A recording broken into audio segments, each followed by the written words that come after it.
Vive con History Channel historias desde las páginas del tiempo, historias de triunfos y de tragedias, de aventuras y logros, a medida que vamos en busca de la historia.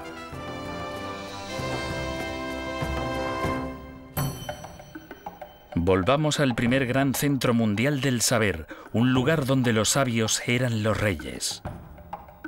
Descubra un almacén de antigua sabiduría cuya grandeza no pudo salvarlo de la destrucción. La Biblioteca de Alejandría. La Biblioteca de Alejandría en el Antiguo Egipto fue algo más que una simple biblioteca. Fue el primer centro de investigación del mundo. Alejandría invitaba a dignatarios de todo el mundo a estudiar en las salas de su biblioteca. Los estudiosos residentes en la ciudad podían vivir, comer, aprender y trabajar con los visitantes que traían nuevos e importantes conocimientos a Alejandría. Aparentemente, todo lo que queda de la legendaria biblioteca es esta moderna excavación llamada el Serapeo, la estructura secundaria construida cuando la biblioteca original empezó a desbordarse con libros y gente. El Serapeo nos permite vislumbrar el ilustre pasado de la biblioteca, provocando aún más nuestra curiosidad. Lo increíble sobre la Biblioteca de Alejandría es que era el centro del saber más importante del mundo antiguo. Y no sabemos dónde estaba o dónde está ahora. No sabemos cómo era. No sabemos con detalle qué libros tenía. No sabemos quiénes estuvieron allí. Hay más cosas que no sabemos que cosas que sabemos, y fue quizás el fenómeno más importante de la historia intelectual del hombre.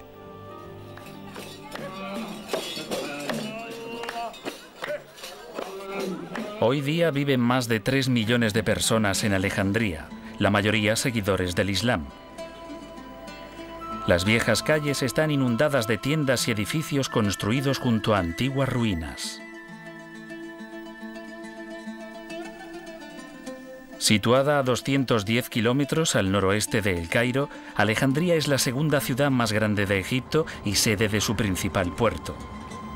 En el siglo IV a.C., este magnífico puerto abierto y su isla de faros atrajeron al ilustre conquistador Alejandro Magno. Cuando Alejandro fundó la ciudad en el año 332 a.C., eligió este lugar para su localización.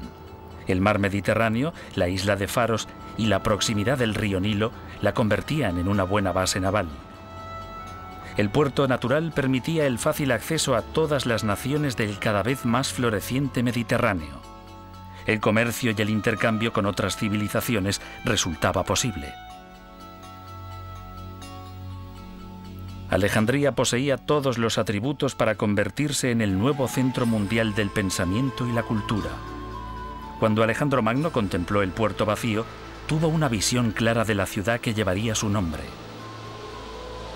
Pero, ¿por qué querría un guerrero como Alejandro construir una biblioteca?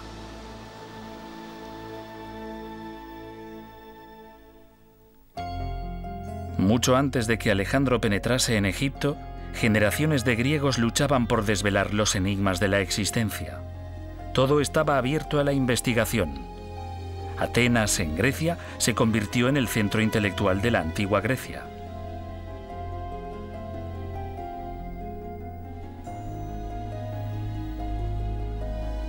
El discurso y el debate eran respetados pasatiempos. La oratoria fue la cuna de eruditos que alcanzaron la celebridad. En los siglos V y IV a.C., hombres como Sócrates, Platón y Aristóteles trabajaban en Atenas. Ellos eran los populares y controvertidos artífices de la política de la época. Sus antiguas enseñanzas constituyen la base del pensamiento moderno, y sin embargo, las vidas de estos antiguos intelectuales convergieron con la de uno de los más grandes generales de la historia, Alejandro Magno. La tradición cuenta que Alejandro fue discípulo de Aristóteles. Y Aristóteles, desde luego, fue discípulo de Platón, que a su vez lo fue de Sócrates. Platón y Sócrates creían que los sentidos nos confunden, que uno no debía creer lo que veía. Creían en verdades inmutables y eternas, que son aprendidas por la mente, no por los sentidos. Aristóteles dijo, no, nada penetra en la mente si no es a través de los sentidos. Y él, a su vez, enseñó a Alejandro Magno. Alejandro era hijo del rey Filipo de Macedonia, el estado de la antigua Grecia que más rápidamente se expandía. Naturalmente, el rey Filipo deseaba el mejor preceptor del país para su hijo. Así que, a la edad de 13 años, Alejandro fue confiado al gran filósofo Aristóteles. El preceptor despertó en el joven guerrero un amor apasionado por el saber. Los hombres instruidos son tan superiores a los ignorantes como los vivos lo son a los muertos. El destino de los imperios depende de la educación de su juventud. Aristóteles el filósofo, siglo IV a.C.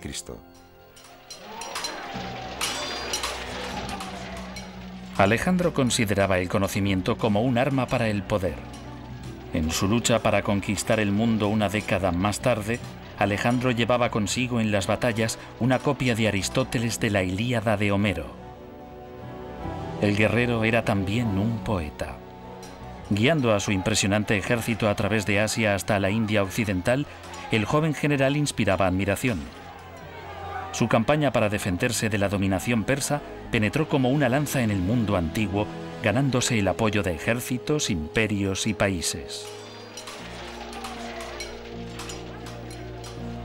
En el otoño del año 332 a.C., Alejandro penetró en Egipto en su campaña mundial. Egipto, entonces una provincia persa, aclamó a Alejandro como al liberador de la opresión persa. Recibido como soberano, Alejandro fue coronado faraón de Egipto. Durante casi 3000 años, Egipto había sido gobernado por faraones divinos. Esos antiguos faraones eran el vínculo entre sus mortales súbditos y los propios dioses. Los faraones egipcios eran considerados dioses en vida y después de la muerte.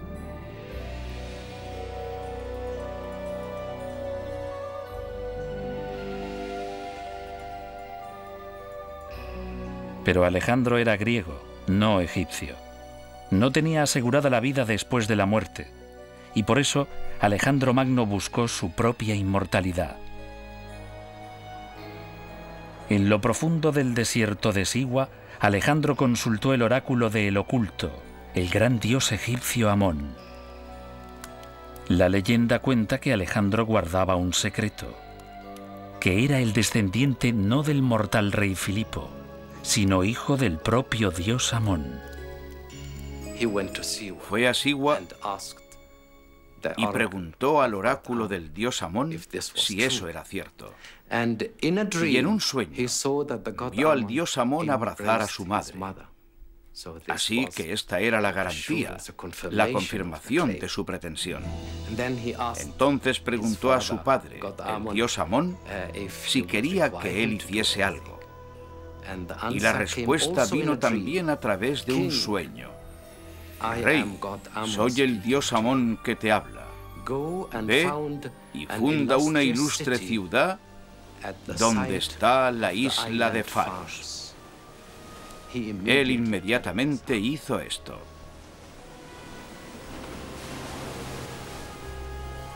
En el sueño, el dios Amón abrazaba a la madre de Alejandro, mientras que en la realidad Alejandro abrazó a Egipto y fundó Alejandría. En el año 332 a.C., decretó que esta ciudad sería el centro del saber del mundo conocido, un imán cultural que atraería a los hombres de talento de todo el mundo. En el corazón de la ciudad habría una institución de enseñanza sobre la que podrían erigirse otros imperios, un lugar de ciencia y literatura. La biblioteca sería un universo independiente de sabiduría acumulada. Los arquitectos diseñaron los planos de la nueva ciudad, pero tras solo 6 meses en Egipto, Alejandro partió a otro lugar a continuar con sus peligrosas aventuras. Parecía que iba a conquistar el mundo, pero en el año 323 a.C. debilitado por las heridas y la fiebre, posiblemente envenenado, Alejandro Magno murió inesperadamente. ¿Qué ocurriría con su soñada ciudad? ¿Compartirían los nuevos soberanos la sed de conocimientos de Alejandro? La biblioteca de Alejandría aún tenía que ser construida cuando su mentor murió. ¿La contemplaría el mundo alguna vez?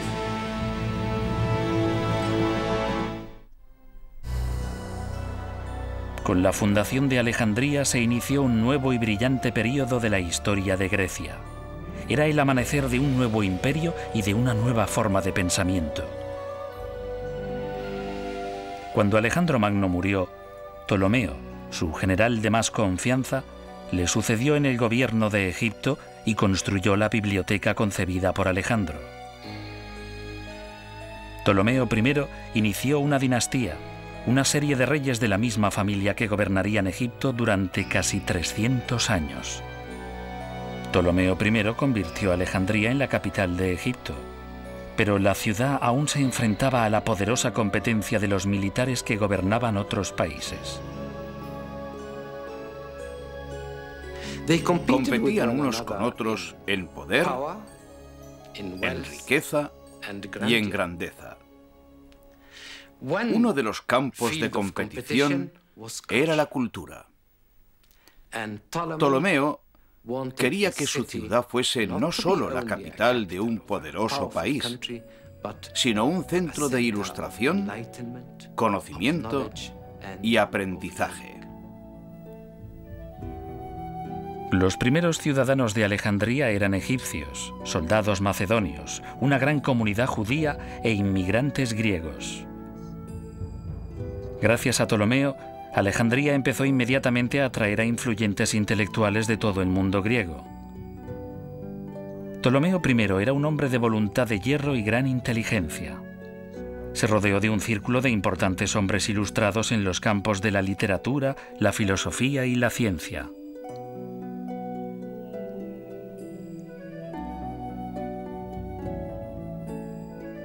El arquitecto Demetrio de Falero asistió a Ptolomeo en el diseño de los planos del nuevo centro. Ladrillos, templos caídos y esfinges semidestruidas son lo único que queda de esta institución. Se cree que el Serapeo, la biblioteca hija, fue construido más hacia el interior que la biblioteca principal y el museo. ¿Dónde estaba situada la parte principal de la biblioteca? La Biblioteca de Alejandría nos plantea hoy más preguntas que respuestas. Una de las cosas importantes de la Biblioteca de Alejandría es dónde estaba situada, y nadie está seguro de ello. Creemos que estaba a la orilla del agua, y que esto explicaría dónde se encuentra ahora, bajo el agua. Tampoco sabemos cómo era. No hay documentos coetáneos que proporcionen realmente una descripción de la biblioteca, así que nos preguntamos de verdad cómo era. ¿Tenía 2 pisos? ¿Tenía 3 pisos? ¿Era oscura o tenía una buena iluminación? Hay muchas cosas que no sabemos sobre la biblioteca. La biblioteca principal estaba construida probablemente cerca del puerto, en el barrio griego real de Alejandría. Se cree que estaba dentro o cerca del palacio llamado Bruchión o museo. Los estudios que se desarrollaban allí eran costeados por la Casa Real. Muchos sabios locales recibían un sueldo del rey. Los ptolomeos estaban lógicamente orgullosos de su biblioteca. Había un fuerte sentido del deber por parte de los ptolomeos hacia el fomento del aprendizaje, lo que es muy destacable en cierta forma. Siempre lo es, ya que sus preocupaciones reales eran el poder, la seguridad de la dinastía y los problemas de Egipto, que eran enormes. Una de las cosas que hizo Ptolomeo fue coleccionar libros, algo muy propio de los griegos, coleccionar tantos libros como fuera posible, y él lo hizo con creces. Los visitantes llegaban con sus versiones de famosos textos literarios antiguos. Algunas veces se enviaba a agentes al extranjero para conseguir nuevas obras. A veces se donaban manuscritos a la biblioteca. Incluso la biblioteca de Aristóteles fue legada a la biblioteca de Alejandría. Se nos ha contado también que existía una ley por la que cualquier viajero que entraba en el país, en el puerto de Alejandría, era registrado en busca de libros. No en busca de drogas, sino de libros. Y si se encontraba un libro, este era llevado a la biblioteca. Si no había allí una copia de él, era confiscado y el viajero compensado. Así que hicieron cosas extraordinarias para adquirir libros. Pero el método normal para adquirir libros era, desde luego, comprarlos. Y había mercados y mercados de libros. Así que, de esta forma, Alejandría adquirió la mayor colección de libros que jamás existió en la antigüedad.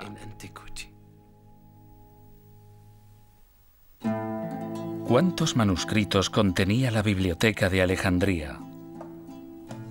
El objetivo de Ptolomeo era conseguir toda obra escrita existente en el mundo griego y más allá. Se decía que solo la colección secundaria situada en el Serapeo contenía más de 300.000 libros. Pero con el paso del tiempo, la colección creció todavía más.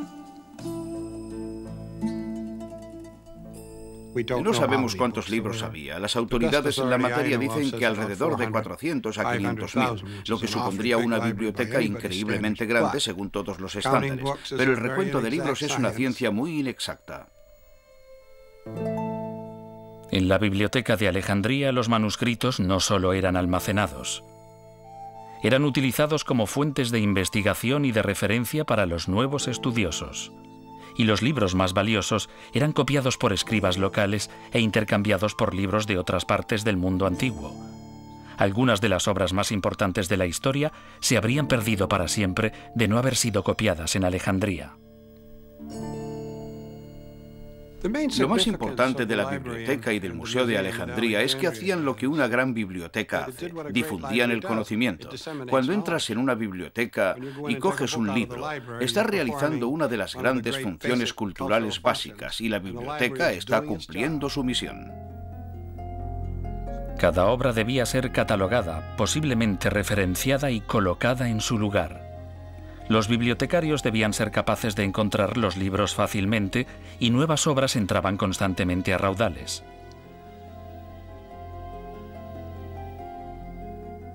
Además de nuevo material para la biblioteca, venían más visitantes. Alejandría atraía a los estudiosos y su presencia aumentaba su reputación como el centro más importante del aprendizaje y el conocimiento de la época. El anatomista Herófilo abrió una escuela de medicina en el Bruchión. Antes de Alejandría, los médicos utilizaban a animales para la investigación de la anatomía humana. Se rumoreaba que, mucho antes de que se realizasen operaciones con anestesia, los científicos de Alejandría operaban directamente a personas vivas. No existen pruebas de ello, pero Herófilo fue uno de los primeros en realizar reconocimientos médicos de cadáveres humanos. Por tradición, los griegos tenían prohibido realizar disecciones. Estaba prohibido realizar incisiones en cuerpos humanos. Para los griegos era casi un sacrilegio. Pero en suelo egipcio existía la tradición de los embalsamadores egipcios, que durante 3000 años habían estado diseccionando cuerpos. Así que en la escuela de medicina de Alejandría, por primera vez, los médicos pudieron hacer prácticas en cadáveres humanos. Y en Grecia, en Atenas, por ejemplo, había médicos que decían: ojalá hubiese estudiado en Alejandría, porque allí se pueden realizar disecciones humanas. Así que en la biblioteca de Alejandría había, en cierto sentido, más libertad que en cualquier otro lugar, y especialmente en la escuela de medicina, y esta era una de sus características más importantes. Además de la literatura y la medicina, la investigación en Alejandría bajo el auspicio de los Ptolomeos favoreció el estudio de las matemáticas. El fundador de la geometría, Euclides, vivió en Alejandría y publicó un libro de texto que reemplazó todos los anteriores. También abrió una escuela. La geometría estudiada en la escuela primaria es desde luego la de la biblioteca de Alejandría. Euclides explicaría los resultados de los teoremas básicos que otros habían creado y hoy todavía se puede ver en cualquier libro de introducción a la geometría el nombre de uno de los hombres que trabajó y estudió en la biblioteca. Poco se sabe sobre la vida personal de Euclides, pero existe una leyenda. Cuando Euclides mostró su nueva obra al rey Ptolomeo, el rey le preguntó si había algún camino fácil hacia el conocimiento. La respuesta de Euclides fue: no hay caminos reales hacia la geometría.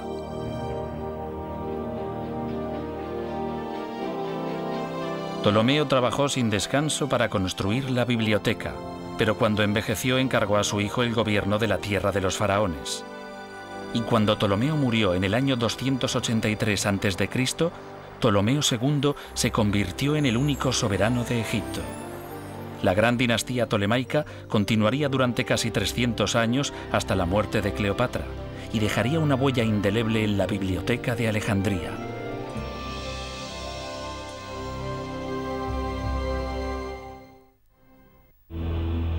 El segundo Ptolomeo cumplió con los deseos de su padre y de Alejandro Magno, y la Biblioteca de Alejandría floreció en el siglo III a.C. Ptolomeo II gobernó con su hermana y bajo su reinado la biblioteca y el museo crecieron y prosperaron. Fue la Edad de Oro de Alejandría.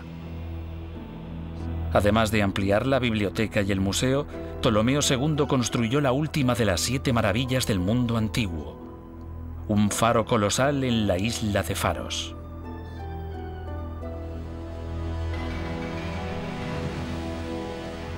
Hoy, los cimientos del antiguo faro están enterrados bajo esta comparativamente moderna edificación islámica, el fuerte militar de Qaid Bey.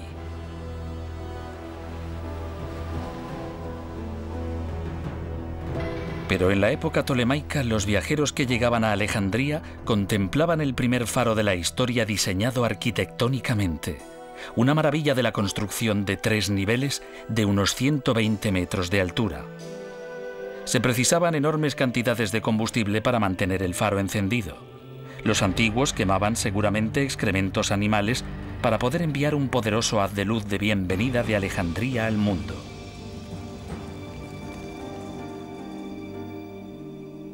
Los viajeros guiados por el faro eran atraídos a la biblioteca, seducidos por los tesoros de sus manuscritos.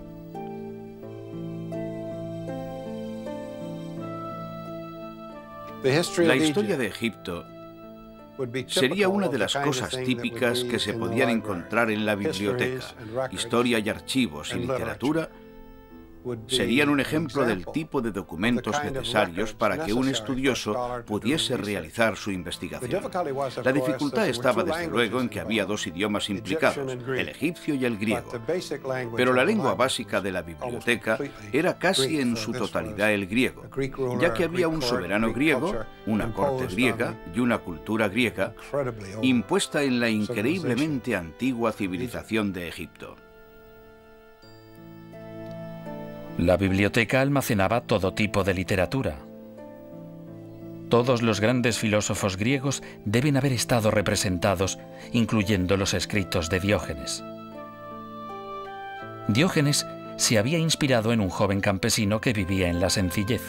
Como ese joven, Diógenes renunció incluso a su copa usando para beber sus propias manos. Diógenes se despojó de todos los objetos mundanos. Reunió a un grupo de pensadores de mentalidad parecida, conocidos como los cínicos, y documentó sus visiones críticas de la antigua sociedad griega. Diógenes creía que ningún hombre era digno de confianza. La leyenda cuenta su larga e infructuosa búsqueda de un hombre honesto. Diógenes buscó con un farol a la luz del día por toda la ciudad para demostrar su cínico razonamiento.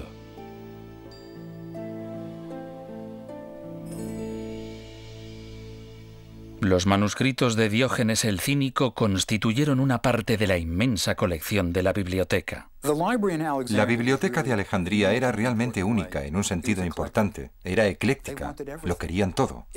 No solo almacenaban cultura griega, querían textos babilonios, querían textos turcos, querían todo lo que pudiesen conseguir. Querían la Biblia judía. Según la leyenda, la primera traducción al griego del Antiguo Testamento fue escrita en Alejandría bajo la supervisión de Ptolomeo II. Se dice que pidió a 70 sabios judíos que tradujesen y copiasen simultáneamente los libros de la ley judíos.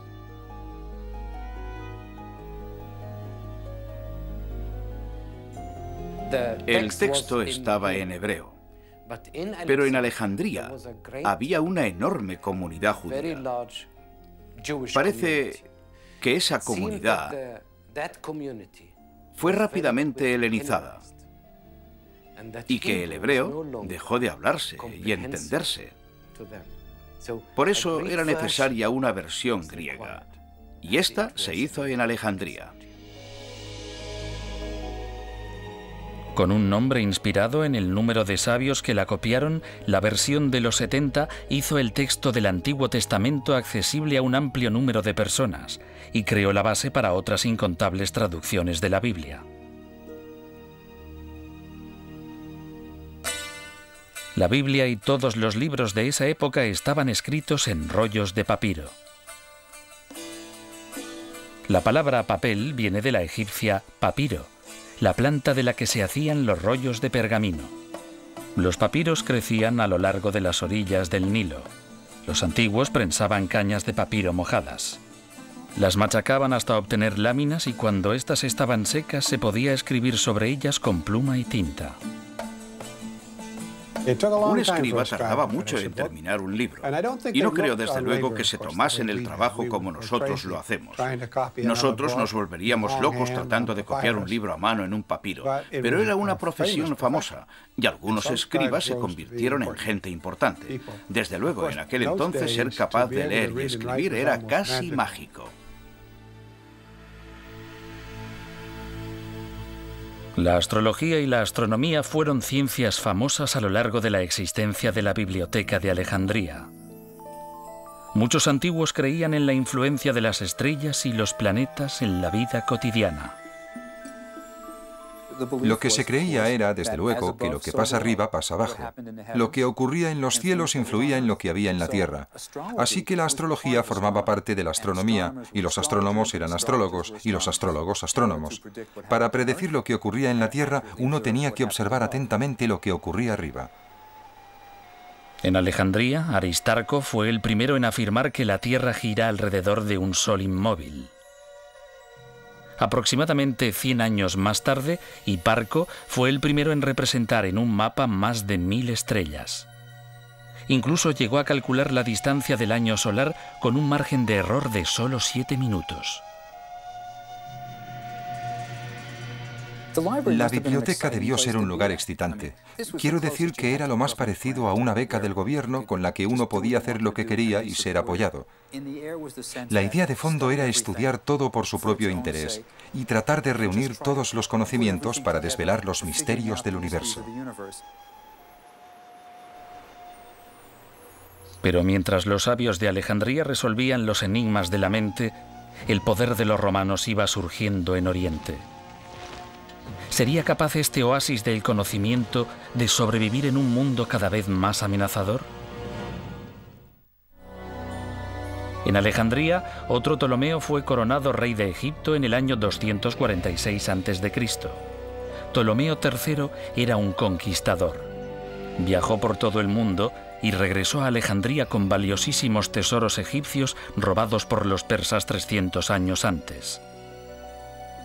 Este acto de restauración hizo que Ptolomeo III se ganase el título de benefactor.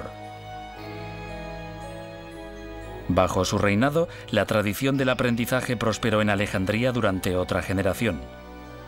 Alrededor del año 235 a.C., el honorable cargo de jefe de la biblioteca fue desempeñado por Eratóstenes. Siguiendo la tradición, el influyente erudito también sirvió como preceptor de la familia real. Este sabio de 40 años de edad dominaba una gran variedad de materias, desde la poesía hasta la ciencia.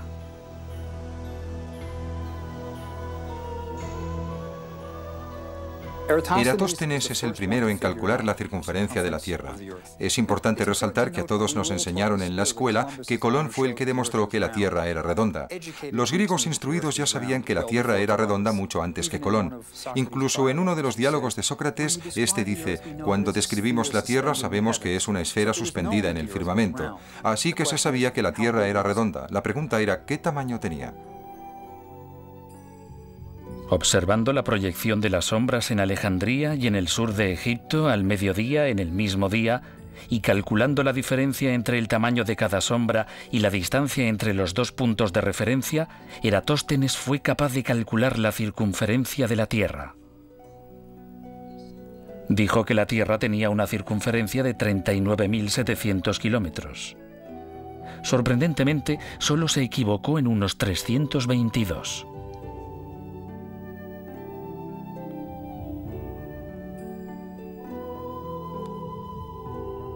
Un coetáneo de Eratóstenes llamado Arquímedes también visitó Alejandría. Quizás el más famoso de los antiguos matemáticos, Arquímedes estudió pesos y medidas, lo que ahora llamamos física. El principio de los vasos comunicantes de Arquímedes todavía se estudia hoy.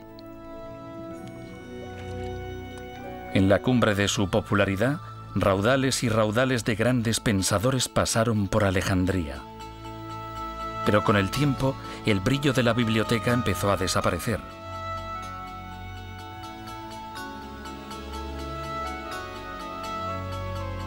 El reinado de Ptolomeo IV marcó el principio del declive de la dinastía y de la biblioteca. Otros centros mundiales del saber emergieron para sustituirla. Cerca del mar Egeo, la biblioteca de Pérgamo rivalizaba con la de Alejandría en cultura y esplendor. Y cuando la influencia de los romanos se extendió por todo el mundo, incluso la gran dinastía tolemaica se vio amenazada por el Imperio de Roma. En el año 48 a.C., cuando el general romano Julio César llegó a Egipto, el soberano del país era la reina Cleopatra, de solo 19 años, quizás la más famosa y legendaria de todos los Ptolomeos. La mitología que rodea la figura de Cleopatra empieza con su propio origen. A menudo pensamos en ella como egipcia. No, era de pura sangre griega. Era la descendiente directa de ese Ptolomeo, que fue uno de los comandantes de Alejandro. Ella era sin duda el faraón, la reina diosa de Egipto. Poseía una elevada inteligencia y era una persona bastante extraordinaria, según todos los estándares. Cleopatra se enfrentó a Julio César sin temor. Aunque César vino a conquistar Egipto, fue Cleopatra la que conquistó el corazón de César. Se dice que en su primer encuentro ella apareció desnuda ante él, desarmando al brillante romano con sus maneras encantadoras y sabiduría política.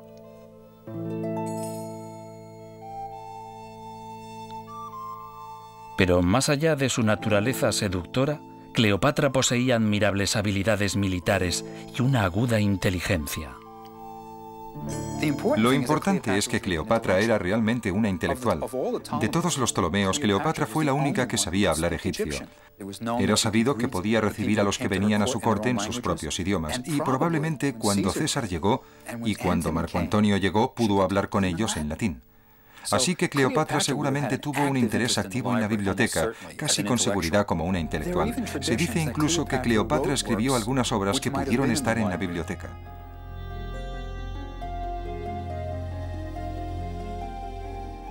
Es durante el reinado de Cleopatra cuando la marcha de la historia da por primera vez un giro contra la biblioteca de Alejandría. Cuando Cleopatra luchó por el gobierno de Egipto contra su corregente y hermano, César se puso del lado de Cleopatra y terminó metido en una guerra civil en Alejandría. La flota de César no podía competir con los magníficos veleros alejandrinos y pronto se vio rodeada en el puerto. César se encontró rodeado, recurrió al fuego y prendió fuego a los barcos enemigos. El fuego destruyó los barcos en el mar y en los muelles. Y aquí termina el relato del propio César. Un siglo más tarde, sabremos más detalles, como que el fuego no solo se limitó a los barcos, sino que se propagó a los barrios de la ciudad más cercanos al puerto. Y Plutarco, que conocía a Alejandría muy bien y que visitó a Alejandría, dice que el fuego se propagó desde los muelles a la gran biblioteca de Alejandría. Según el antiguo historiador Plutarco, la biblioteca fue destruida accidentalmente por un incendio que se propagó desde el puerto. Pero algunos historiadores modernos creen que el incendio destruyó algunos depósitos que contenían solo una porción de la colección alejandrina de manuscritos. ¿Resurgió la Biblioteca de Alejandría de entre sus cenizas para continuar con su tradición de enseñanza? Tras la muerte de César en el año 44 a.C., su sucesor, Marco Antonio, ofreció a la reina Cleopatra miles de libros comprados a su rival, la Biblioteca de Pérgamo. Esta oferta fue realizada posiblemente para reemplazar los libros quemados por César. Marco Antonio, como César antes que él, apoyó a Cleopatra contra la oposición en Alejandría. Pero en el año 31 a.C., los dos fueron derrotados en la batalla naval de Accio. Marco Antonio se suicidó y su amante, la reina Cleopatra, pronto le siguió. La leyenda dice que Cleopatra puso una serpiente en su pecho y tras la mordedura del áspid rápidamente sucumbió a su veneno y murió. Es más probable que la reina ingiriese un veneno que la mató. Pero cualquiera que fuese la causa, la dinastía tolemaica que había fundado y financiado la Biblioteca de Alejandría terminó con la muerte de Cleopatra en el año 30 a.C. Si la guerra civil de Alejandría y el fin de una dinastía no pudieron destruir la enorme biblioteca, ¿qué lo hizo?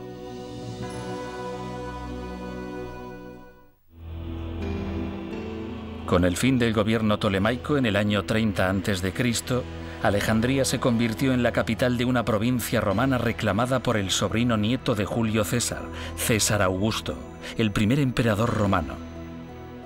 Por entonces, Alejandría tenía más de 300.000 habitantes.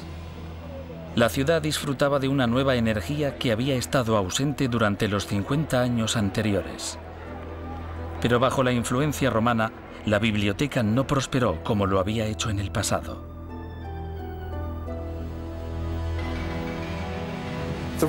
Los romanos tenían un concepto del aprendizaje distinto a los griegos.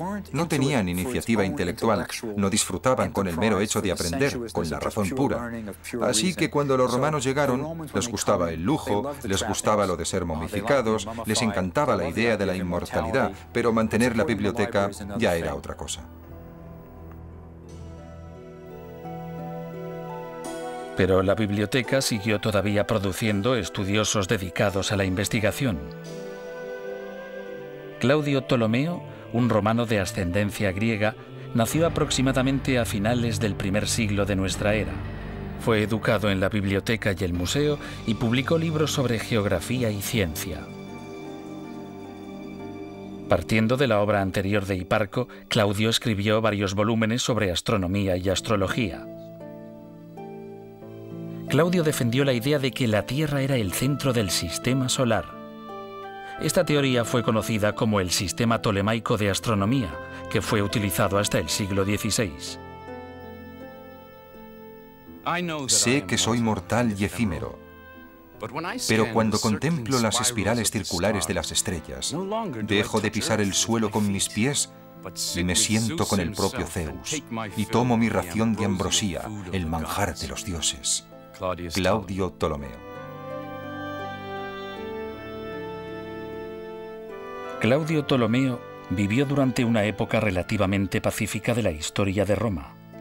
Pero hacia el año 200 de nuestra era, Alejandría se enfrentó a la invasión y el saqueo extranjeros. Los días más brillantes del aprendizaje y el conocimiento habían terminado para siempre en la gran ciudad. La causa precisa de la destrucción final de la biblioteca se ha perdido en el tiempo. Los relatos procedentes de diversas fuentes antiguas se contradicen unos con otros y con los modernos historiadores. El tema sigue siendo polémico.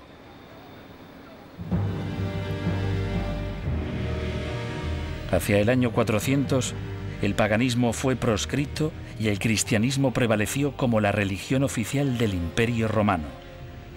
El emperador Teodosio ordenó la destrucción de todos los templos y monumentos no cristianos.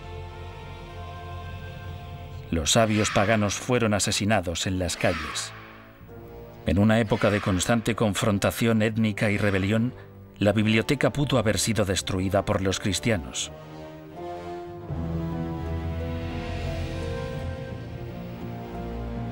En el año 616, Alejandría fue invadida cuando los persas conquistaron Egipto. El mismo siglo trajo a los conquistadores árabes a la tierra de los faraones y con ellos a la religión islámica de Mahoma. Este fue quizás el momento de la historia en que la biblioteca fue finalmente destruida. Creo que hoy la mayoría de las personas que han estudiado el problema dirán que la destrucción real se produjo cuando el gran ejército musulmán cruzó el delta, tomó y saqueó la ciudad. Alejandría se rindió a los musulmanes, que decretaron que, si el contenido de la biblioteca contradecía la fe islámica, debía ser destruido, y si apoyaba la fe islámica, los libros eran innecesarios y debían ser destruidos. La leyenda cuenta que los gobernantes musulmanes ordenaron que todos los libros de la biblioteca de Alejandría fuesen quemados.